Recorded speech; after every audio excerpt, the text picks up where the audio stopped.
पुढे पाहूयात कांदिवलीत लोखंडवाला परिसरात अनधिकृत फेरीवाल्यांना मनपा अधिकारी आणि पोलिसांवर अनधिकृत फेरीवाल्यांनी हल्ला केल्याचा प्रकार घडलेला आहे। रात्री अनधिकृत फेरीवाल्यांवर कारवाई करताना हा प्रकार घडला आणि या कारवाई दरम्यान काही फेरीवाले आक्रमक झाले आणि त्यांनी मनपा अधिकाऱ्यांसह पोलिसांवर हल्ला केला। यावेळी फेरीवाल्यांनी ढकलाढकली करत पथकाच्या कामात अडथळा आणण्याचा प्रयत्न केला।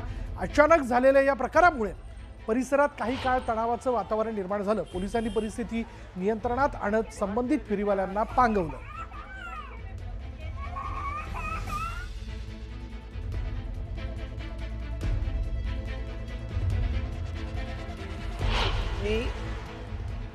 या लोकांना भडकावलं। क्रांतीनगरमधनं हजारोचा मॉब आला, त्याच्यामध्ये बांगलादेशी मुसलमान मोठ्या प्रमाणावर होते। त्यांनी महानगरपालिका कर्मचाऱ्यांना जीवे मारण्याचा प्रयत्न केला आणि त्याच्यामुळे त्यांच्या विरोधामध्ये आता पोलिसांनी कारवाई केलेली आहे। पण आमची मागणी आहे की सरकारी कामात अडथळा आणणं, दंगल असे सगळे कलमांखाली त्यांच्यावर गुन्हा दाखल केला पाहिजे आणि या लोकांवर कठोरातली कठोर कारवाई करण्याची मागणी आज आम्ही या ठिकाणी केलेली आहे।